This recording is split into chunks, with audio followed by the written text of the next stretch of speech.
Hi everyone, and welcome to a fantastic session we have for you today discussing alternative proteins for the 21st century. We have a panel who are all approaching the big protein conundrum from different perspectives. And the importance of protein in our diets is hardly breaking news. Demand for high protein is increasing globally. So when you combine the developing world's desire to replace staple grains with increasing amounts of animal-based protein, with the growing eminence of protein-heavy diets such as keto and paleo in the Western world, with the clear pressure on the protein supply and other corners of the world where consumers want to eat fewer animal-based products, there's clearly an imbalance. So there's many different, we need many different tools in the toolbox to find a solution. And here we have 4 panelists taking 4 very different approaches, from alternative meat, alternative animal feed and ingredients, and alternative seafood. So I'm going to start off with Andrew Noyes, who is from Eat Just, where he serves as head of global communications. Hi, Andrew, where are you today? And what is your favorite food? Hi, Louisa. Nice to see you and nice to see the other panelists. Really excited to be part of South by virtually this year and hopeful that in 2022 we'll be able to meet face-to-face in person in one of my favorite cities in the world. But right now I'm coming to you from San Francisco, and my favorite food is what I will probably have for dinner tonight, which is Thai. Oh, great. Sounds good. And so how did you come to work at Eat Just? Came to work at our company through the tech industry. So actually hadn't been in food before this, but worked for a couple of fairly prominent tech companies in the early formative years. Worked at Facebook as their first head of comms in Washington, and then worked at Uber as their first head of corp comms back when the company was very, very small. And I was looking for a new challenge in a very disruptive industry, and found myself at Eat Just, and I've been there for almost 4 years. Great. And for anyone who doesn't know, Eat Just produces plant-based and cultivated meat and animal product alternatives like Just Mayo. And they were the first company to sell in a restaurant cultivated chicken over in Singapore. Next up, Liz is the president of Enviroflight, which is pioneering the commercialization of black soldier fly larvae. How are you, Liz? And what's your favorite food? I'm fabulous, and I'm thrilled to be here. I'm coming to you from Raleigh, North Carolina, where spring is starting, for which I'm very grateful. And my favorite food is sushi. Oh, very good. And how did you get into farming black soldier fly? It's every little girl's dream, really. I have a PhD in comparative animal nutrition, and so I spent the first part of my career feeding everything from agriculturally relevant species like poultry to elephants and earthworms and crickets and other insects. And so I had the opportunity to join Enviroflight and kind of marry up the interest in conservation and sustainability with my experience in U.S. agriculture. Are you squeamish when it comes to insects? Not at all. Oh, good. That's good. That's helpful. Brianna Warner from Atlantic Sea Farms. You took over as CEO of Atlantic Sea Farms in 2018, and you're growing kelp there. Is that right? That's correct. Yep. Great. And where are you based? We're based in Saco, Maine, and southern Maine, but we have 24 partner farmers up and down the coast of Maine, all of whom are fishermen. So that ranges the entire coast. And is seafood your favorite food? Kelp is, I do love seafood, but so much of it is unsustainably harvested, sadly. So I really do focus a lot more on line grown seaweed, and also just food that can be sustainably grown and harvested. So I will say that kelp is one of my favorite foods, but if I'm going to be totally honest, it's probably pie. Oh yeah, yum. Who doesn't love pie? Thank you. Saloni, you're the food and agriculture analyst at the Breakthrough Institute. Where are you today? I'm coming to you from Connecticut, but our institute is usually based up in California and Oakland. Okay, excellent. And what's your favorite food and how did you come to work at Breakthrough Institute? I think like Andrew, my favorite cuisine is Thai, and it's hard to pick one dish. Love green and red curry. And I think unlike the other panelists here, I'm really early in my career. I graduated from college in 2019. I've been passionate about the environmental impacts of food since I was a young girl, and I have a dream job. That means I get to study that every single day at work. And I've been looking at alternative proteins mostly from the policy and kind of government side. So I'm very interested and excited to talk to you guys in the private sector and see how that works together. Yeah, it's great to have you. And obviously the other three are working at companies that are producing alternative proteins and you're analyzing them. So it'd be great to get your insights on some of the conversation as it rolls out today. So going back to you, Andrew, thinking about Just's approach to the alternative protein conundrum, you started out focusing more on the plant-based side and replacing eggs with plant-based alternatives, but you're actually the first alternative protein company to do both plant-based and cultivated. How did that come about? Sure, you're right. We did start off as a plant-based food company. The goal in the early days of our company was to find a plant-based alternative for eggs in practically every function. It took us a very long time to do that, about 5 full years of R&D, and ultimately did bring a very successful product to market called Just Egg. It launched nationally in 2019.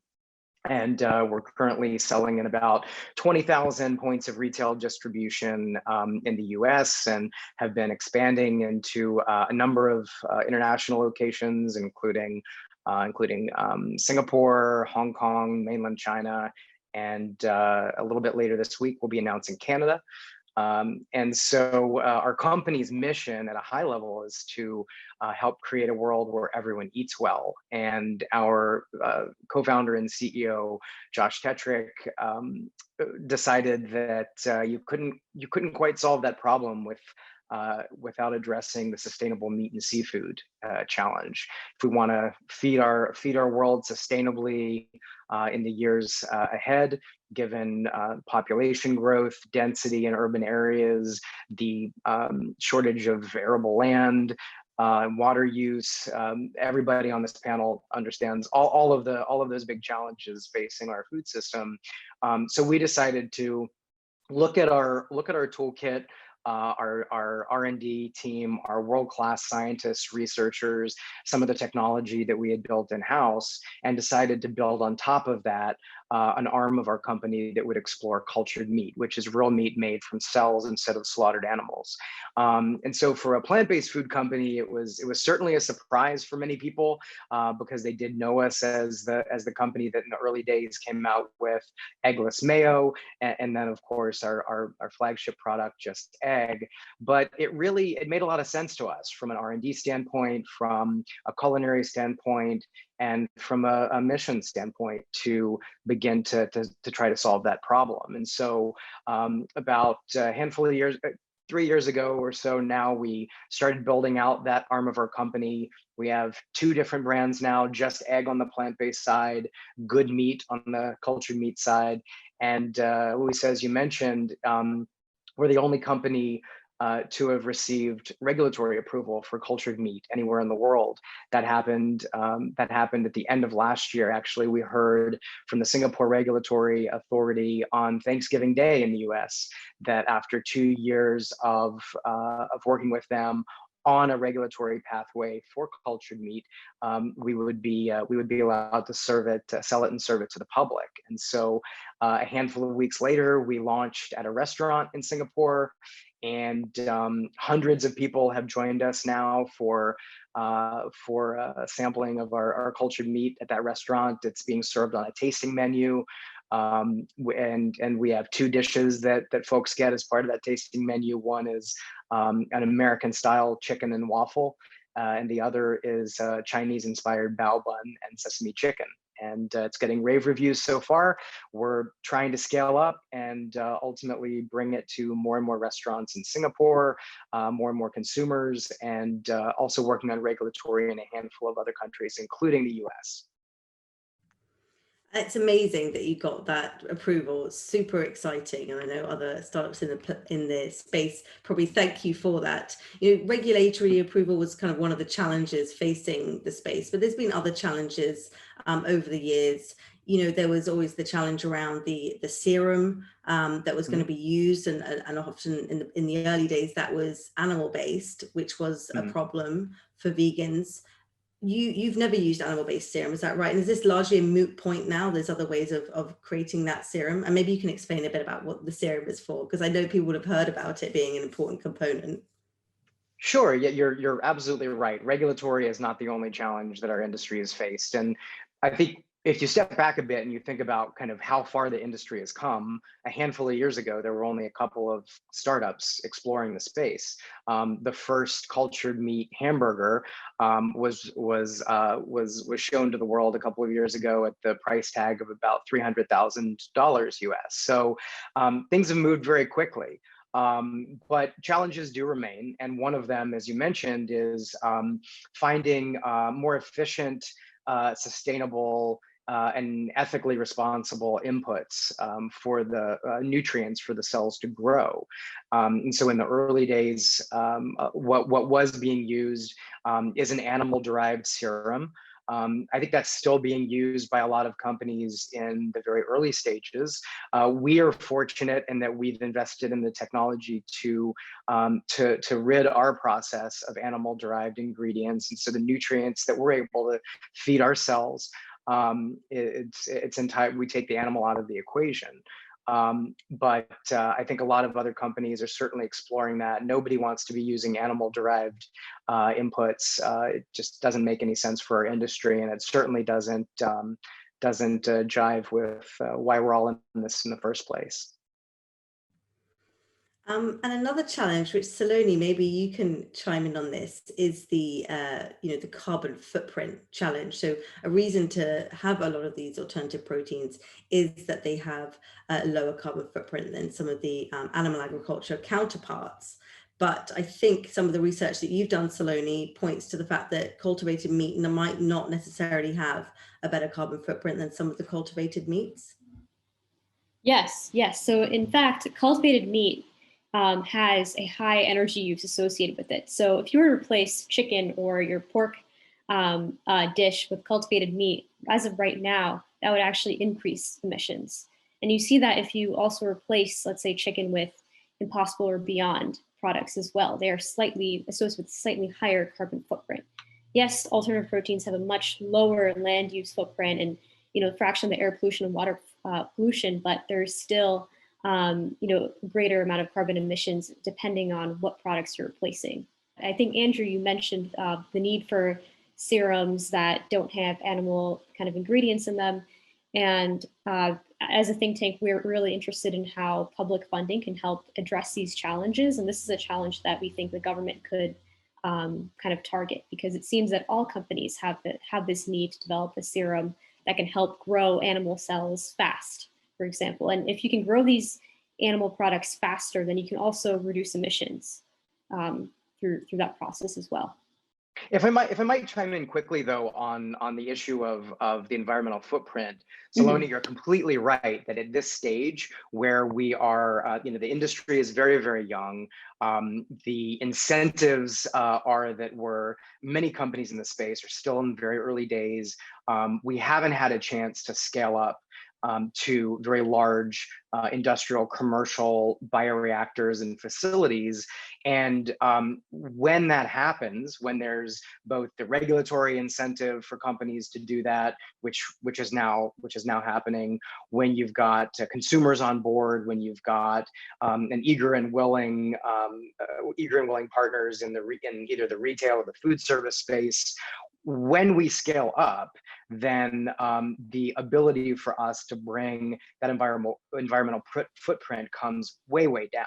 So I think part of the issue is that we are talking about a sector that is really only a handful of years old and is borrowing from technology, from industry, from the biopharmaceutical industry, from the medical field, and so the machinery that we're using was never intended to scale up into thousands and thousands of liter bioreactors, right? In the medical field, you only need small amounts of this material. So that's definitely a huge part of the challenge, and one that we're actively across industry trying to solve. Mm-hmm. And I'm glad that you bring that up. A lot of, as you say, a lot of the ingredients that are being used in these serums are medical grade ingredients, and they're really costly. This is, a big part of why serums are so expensive. You need to use food grade ingredients, which will be probably cheaper to develop these products. And I'm glad that you bring up, scaling up production that can help to, make the production more energy efficient. You can optimize production. You can maybe make sure that you use electric boilers instead of gas boilers to make sure that the processes are a lot more efficient. So we're definitely excited to see how the industry kind of improves its environmental impacts as it moves from pilot scale facilities to these larger scale facilities. You'll see costs come down. Hopefully you'll see emissions come down as well if there's a concerted effort to make sure that this stuff is powered by low carbon energy sources as well.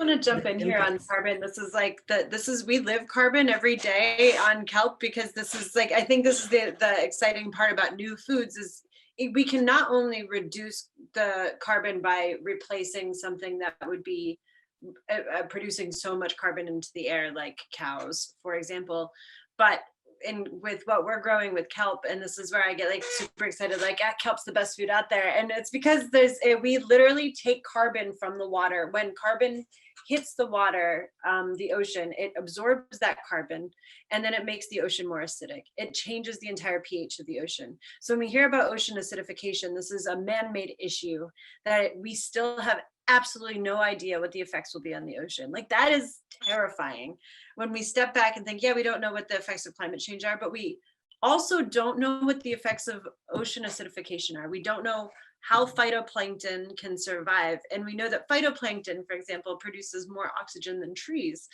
So when we plant these kelp farms, we're actually removing carbon and nitrogen from the water and locally mitigating some of the effects of ocean acidification.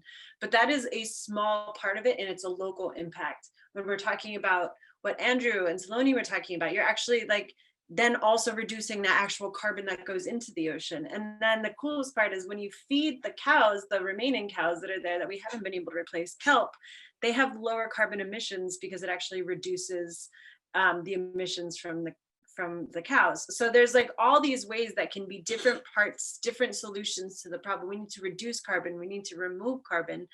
And it's just really exciting to see all this new ways that people are innovating the food system to really think about both alleviating the cause and the symptom at the same time. And I think that's just super exciting.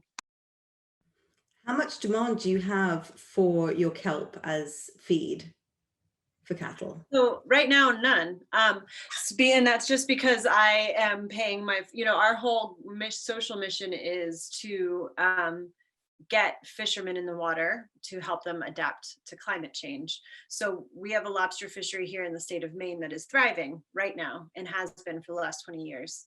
But the Gulf of Maine is warming faster than 99% of oceans in the entire world. And those lobsters are not going to be able to survive at the rates they're surviving year to year, let alone 15, 20, 30 years from now. So what we're seeing is increased volatility in the fishery, but they have big boats. They have all the gear right now. So instead of sticking our head in the sand and pretending oh shit, nothing's gonna happen, we will just keep fishing until it's gone and it's never gonna go away. We could say cool, keep fishing. Also do this other thing and protect yourself a little bit. Get a supplemental income source, use your hauler that you already have on your boat, use your boat and farm it in the off season, which is perfect because kelp is an off season crop. So, that's an adaptation strategy. And we are so focused on that. The ecological strategy is it just comes with it, right? That's an extra bonus. But the science is so new on so much of this. Seaweed farming has been around for hundreds of years in Asia, but we were the first commercial seaweed farm in the United States. It's so new. And there's so much exciting research about ways that seaweed can be used in fabrics. It can be used in, cosmetics. It can be used in food. It can be used as animal feed. These animal feed trials are just now getting off the ground in Australia and in the United States. So, once we know exactly how much carbon we can take out of we know how much carbon we can take out of the water. Once we know actually how much carbon emissions we can reduce in cows, then it's going to be incumbent on the government to make the incentives there for farmers to actually take that leap. Because I'm paying my fishermen a shit ton of money, so it's not cheap. So how can we make sure that there's the incentive in place for them to reduce carbon? But there's also some really cool research that if you feed fermented seaweed to pigs, they don't need as many antibiotics. So there is a value proposition there. That's an economic proposition without government incentives. And so there's so many different ways that we can be doing really neat research. It relies on science. We're doing the growing, we're doing the food production, and we're watching the science really closely. I think you brought up a great point about how seaweed could be used as a feed additive in these products. And there isn't a lot of conversation around this in part because, like you said, this is really early stage research, but this could not only improve the productivity of livestock operations, but also reduce the environmental footprint. But there needs to be, I think, more government incentive to help producers to adopt these products or adopt these new methods and practices. Their farmers might be a little risk averse or hesitant to try these new technologies. So I'd like to interject there because I have to say that I've presented the American Association of Animal Science, American Association of Feed Officials, and Poultry Science Association, and those folks are absolutely interested in alternative proteins, alternative energy sources. They understand resources are limited. So I think it's maybe more of a connection issue and making sure that everybody's talking to each other, because I think from the US Ag perspective, there's a lot of interest in being more sustainable, more efficient, integrating systems. What we do with insects is we can take co-products from food, feed, and agriculture and turn them into protein, and then create byproducts that end up becoming fertilizer, food, or feed. So it becomes a very holistic cycle. And so I like to think we all just probably need to get to the same table a little bit more often, because I think there is a tremendous interest economically, and because consumers are driving demand for increased sustainability, increased focus on where their food and feed is coming from. I was just going to chime in and share a little perspective from the plant-based side of our business, because we our Just Egg product, the key ingredient is mung bean protein, and mung bean protein, mung beans obviously are consumed all around the world. Most well known outside of the US, and it's never been a commercially viable crop for farmers in the United States. And so we find ourselves sourcing from Asia and Africa and all parts around the world, but not in the continental US. It could grow here. It's a great crop. It's a rotation crop. It puts nutrients back into the soil. It doesn't require a lot of water. It would be a phenomenal crop for farmers that are currently planting corn and soy and other commercially viable crops in the States to use to supplement their income. There hasn't been a commercial market for it until now. And so we're really excited about some of the pilots that we're doing in the U.S. to see if that could be to see if it could be viable, because to date we've sold 100 million plant-based equivalents of egg, and we've only scratched the surface, and we need many more mung bean growers, and preferably in the U.S. So just a bit of our experience on the plant-based side of the business too. And I think, Andrew, if anything, COVID's shown us that more local and regional supply chains are critical for long-term success of businesses. Absolutely. So I think it's a great time to be looking at new crop production. Would you contract with those farmers, Andrew? We're exploring a couple of different models right now, but ideally it's a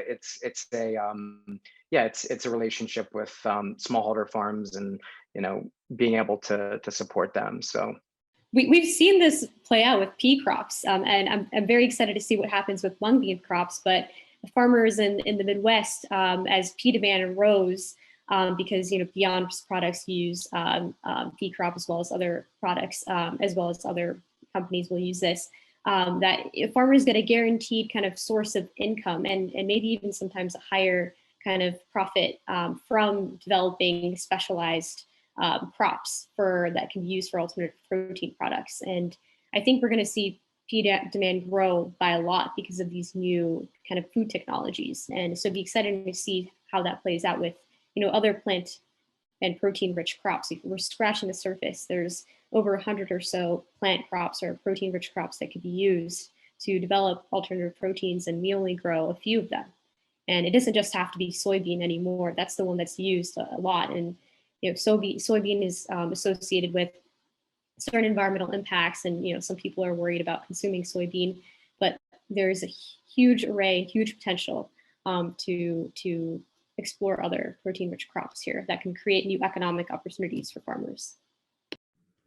Absolutely, yeah, it's a really interesting point. And I was chatting to a few people out on the Indian ecosystem in terms of alternative proteins, and one of the challenges they also have is the infrastructure to process a lot of these crops, because as you say, they haven't had huge acreage in the past, so there aren't the facilities. We've seen a couple of really interesting models where where dairy farms have been converted to pea protein processing facilities, which is like a very interesting way of replacing animal agriculture with plant-based. Andrew, what is the processing kind of capacity that you have for mung bean, and do you have challenges around that? We definitely do, and we've begun to solve for those issues. We have a facility in Minnesota that where we do our protein processing currently for the world, but we're very quickly scaling up, and we'll have geographically responsive protein processing facilities around the world. One we just announced at the end of last year will be in Singapore through a partnership, joint venture with Proterra. So we announced more than $100 million would be invested in this facility to be built in Singapore that can service all of our partners across Asia. And we also work with a company called Emsland in Germany, and they are one of the largest potato processors in the world. And we're getting our infrastructure up and running so that we can produce mung bean protein there, in hopes that will be able to satisfy the European market. Great. So Liz, I'd love to come to you and talk a bit about black soldier fly farming. How does it work? Like, what do your facilities look like? Obviously, this is nothing new. There are parts of the world that have been farming insects for years for human feed, for human food, I should say. But for animal feed, the quantities that are needed to replace, fish meal or feed for poultry and so on, it's a big business. What do your facilities look like, and how is that scaling been for you? Yes, so what's interesting about what we do is really that it's frankly multiple kind of ventures under one roof, if you will, because we breed animals. So we have a fly that is a very short-lived animal. It doesn't bite or sting. It doesn't carry any zoonotic diseases. So it's a really great option for commercialization. But we have to get that fly to breed consistently and have kind of the start of our supply chain. And then we grow the animals, and we have to grow them to meet regulatory standards and safety standards so that we ensure that the finished product is safe and wholesome. And then we process those into the ingredients, the protein and the energy ingredients that are sold in the industry. And I think you made a great point about the volume and scale that's needed. And I think this industry is maybe a little bit more mature than the cell cultured meat, but we're still in our infancy relative to commercial agriculture and larger scale protein production. And so it's a really exciting time to be part of the industry, watching it expand rapidly, but by no means have we answered all the questions or optimized all the processes. So I think industry-wide, there's a tremendous amount of effort going into improving efficiencies, improving quality and yields, and frankly, bringing down the cost of the protein. So it becomes a much more viable alternative to fish meal and other protein sources. And as a business in the space, if it becomes, commoditized, like the typical feed ingredients, wheat, soy, and so on, how does a company like yours, remain kind of defensible? How do it becomes like a high volume, low margin business, right? Yeah, I think we're a little ways away from it being commoditized, but I also think the insect-derived ingredients have some really cool value-added properties, and I think you heard a little bit about the kelp side of it too. There's some really neat things that these alternative proteins can provide that maybe are beyond what some of the traditional protein sources can provide to the animals that are consuming them. So case in point, there's quite a bit of demand now for insect-derived ingredients in pet food because it becomes a hypoallergenic diet. So many dogs and cats suffer from allergies that you can use insect protein as a novel protein. There's a tremendous line of research looking into antimicrobial activity of compounds produced by these insects that could be like the fermented kelp and help replace be a more natural source of antibiotics in agricultural species. So I'm not worried about this becoming such a commodity business that there's not opportunities for growth and advancement for a very, very long time. And I think that's what some of the cool innovations that are coming out of the variety of insect producers right now are really exciting. So it's kind of like a premium product for animals. Absolutely, yeah. Okay. It's very interesting. Saloni, have you looked at the environmental footprint of insect farming like you have with cultivated meat?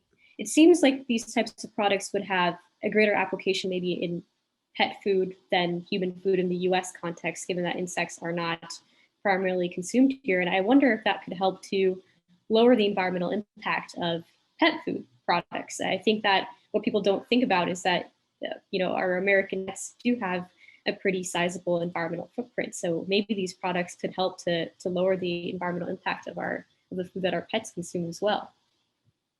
Yeah, so I think a couple points on that. So if you look at LCAs on insect production, generally the most costly part of the production process is the processing. So it's usually some sort of heat-based drying system, and that obviously does take energy and can contribute to greenhouse gas emissions. I think that's something the industry is looking very extensively at. How can we be more sustainable in our energy choices?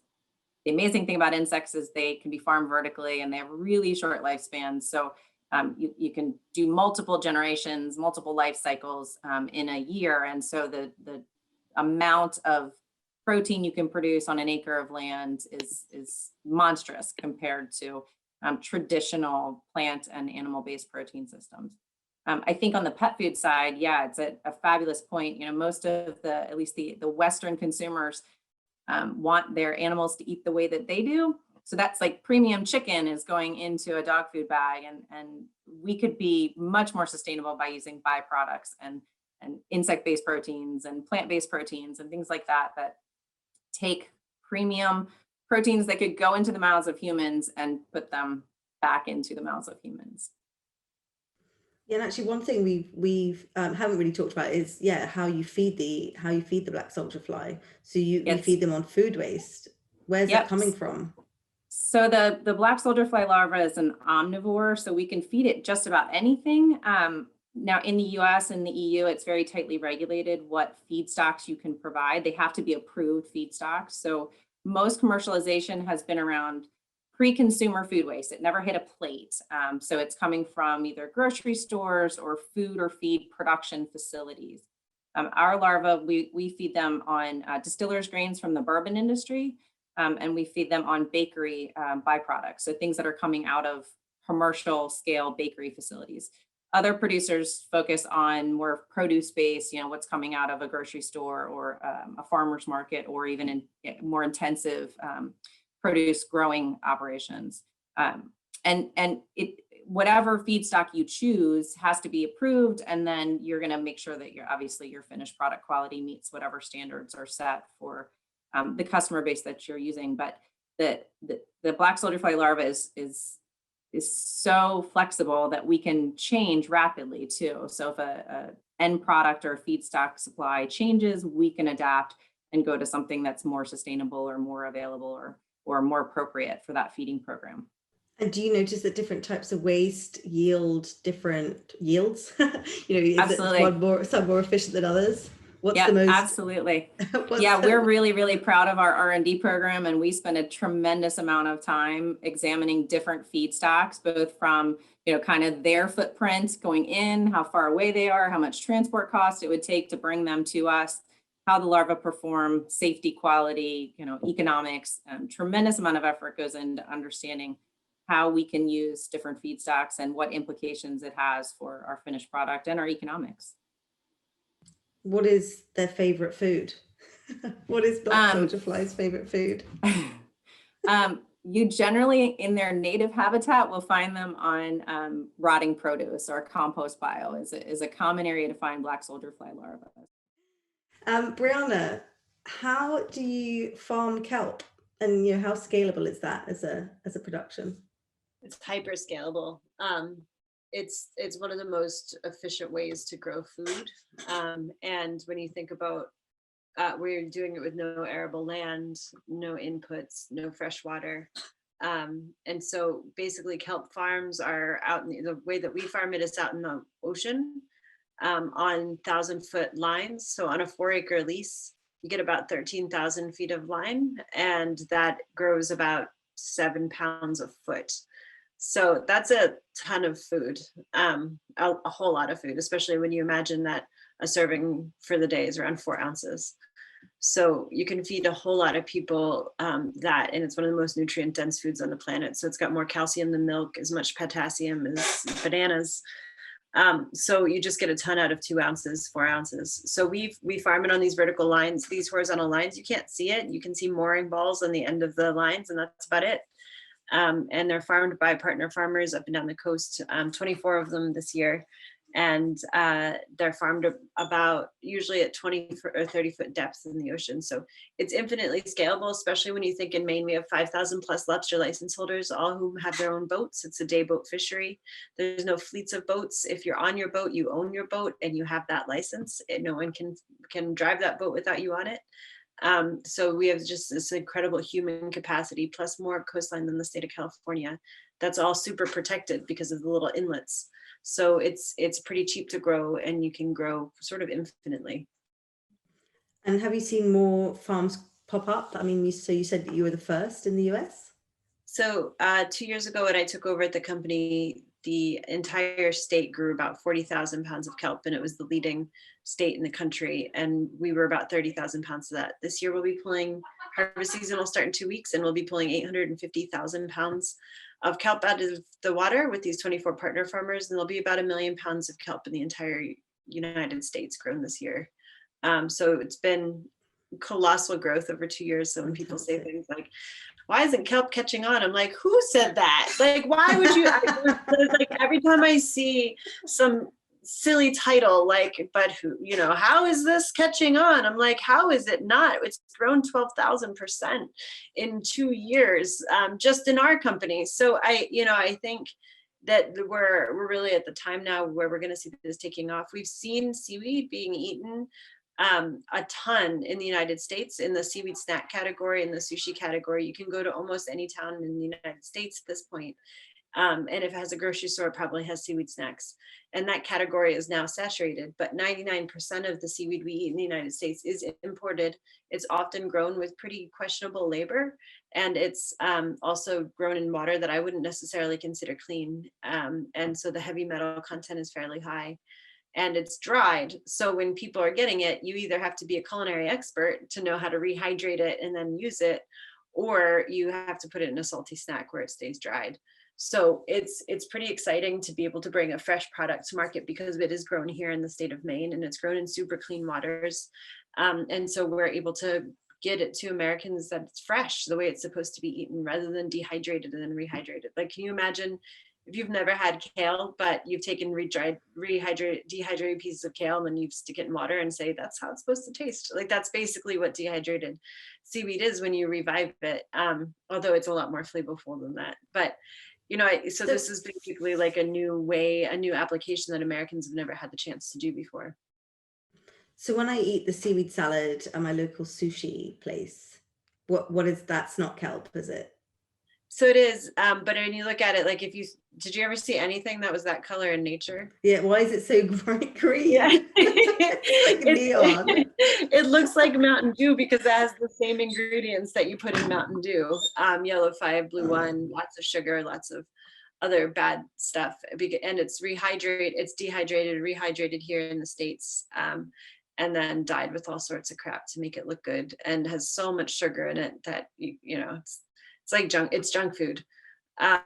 So, you know, what we're basically doing is we do a fermented seaweed salad where we ferment it for 3 weeks, barrel fermented with natural products, all from fresh, no dyes. We blanch it so it turns green because we actually cook it. And that's how we get the green color, rather than, because when it comes out of the water, it's brown. Like kelp is not green, but when you cook it in hot water, it turns bright green. And so we don't use any dyes and we don't use any flavorings like that. We do use a little bit of sugar because you need that for fermentation, but it's really great for your gut, and it kind of moves into this, like, not only is it healthy because it's seaweed, but it's also healthy because it's fermented. So you're selling the final food product, you're selling direct to consumer, or you're selling ingredients? Not direct to consumer. We do it through stores, through retail stores. We've also done several collaborations with fast casual chains like Sweet Green or Be Good or Daily Harvest, which is a meal kit company. And they do shredded, most of those folks use the shredded kelp product that we do, that's shredded, blanched and flash frozen.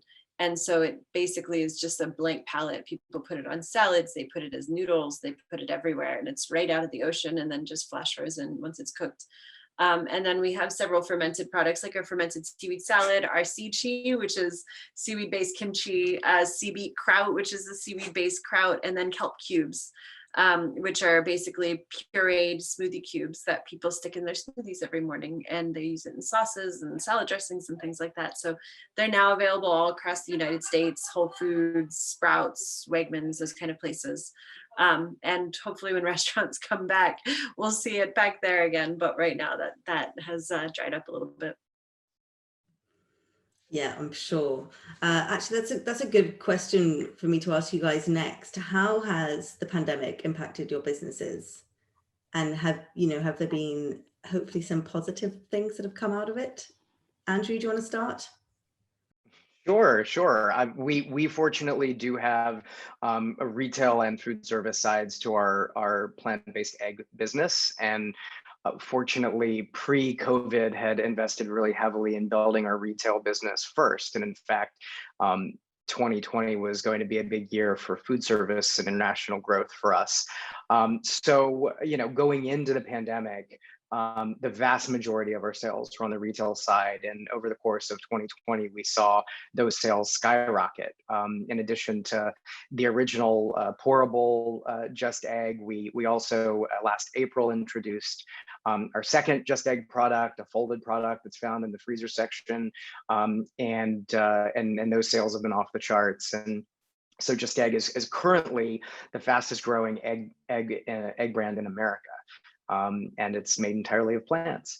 So things have been great on the retail side. Certainly food service did take a hit, but we're starting to see a rebound. In fact, last week we announced a brand new collaboration with Peet's Coffee, which is a coffee chain all across the US. And they were kind of the first in the coffee world to debut a fully plant-based breakfast sandwich with Just Egg, in addition to plant-based sausage and cheese. So food service is coming back. International growth is picking back up again, but certainly for the food service side of our business, 2020 was tough, and our hearts really go out to all of those in the restaurant and food service world who've suffered as a result. It's been terrible to see what the pandemic's done to that industry, and we're all hoping it rebounds quickly. Yes, I hope so too. I don't know about you guys, but I can't wait to rush out and get a meal at a restaurant as soon as it's allowed over here in the UK. Liz, how have things impacted in your insect farms? 2020 was, despite personal stressors, I think for myself and all of the staff, adapting was actually a really great year. I think the clear distinction that food and agriculture is an essential industry is great to refresh folks on the fact that this is supporting and providing food and feed to humans and animals is critical. And our parent company, believes enough in us that they funded a doubling and expansion of our facilities. So we began that process in late 2020. So really, I can't wait to go out to eat either, but I have to say that 2020 was actually a great year for us to adapt and refine our processes and focus on the expansion ahead. And I think in the insect industry in general announced some really record-breaking capital raises, just demonstrating the overall interest in alternative proteins and insect production globally, which is also super exciting to see the industry as a whole grow. Definitely. Brianna? I think for us, it was like like I said, I took over in 2008, and last March we had this, I think this is like kind of the perfect example of how COVID affected us. There's this giant billboard in Times Square with David Chang holding up a leaf of our kelp saying, "Get kelp at Atlantic Sea at Sweet Green." And then there was a picture 2 weeks later of Times Square being empty, because it was the New York Times trying to show like, look how empty Times Square is, and that billboard was still there. And like that actually felt very much like the analogy for our year. Like we had done a year and a half of a ton of work to work with these fast casual chains as ways to drive trial, get people to try seaweed that haven't. I mean, you guys know this well in everything that you're doing. You need to drive trial. You need to get people exposed to what you're selling. And having celebrity chefs do that is the greatest way to do it.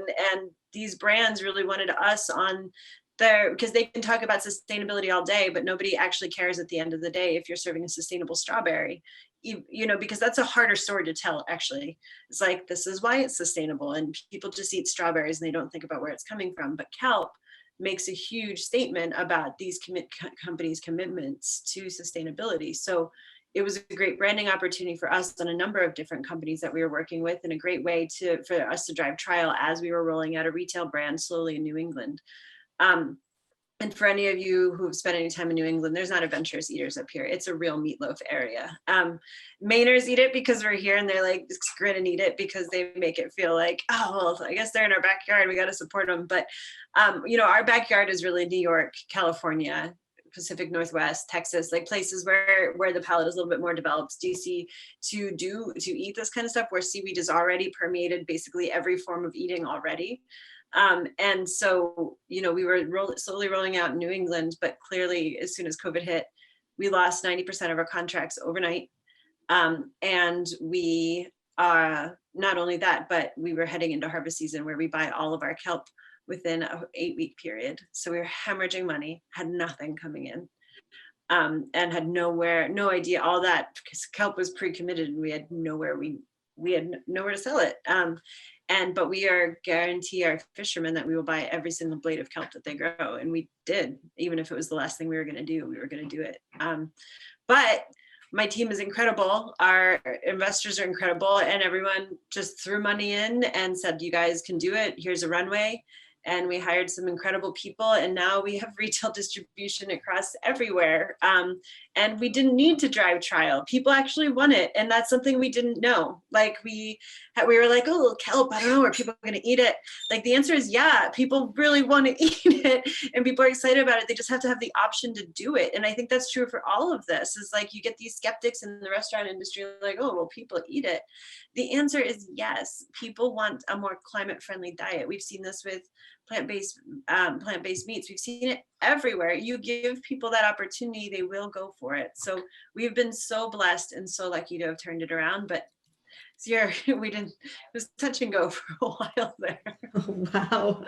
What a great, I'm so glad that things turned around like that. It's amazing.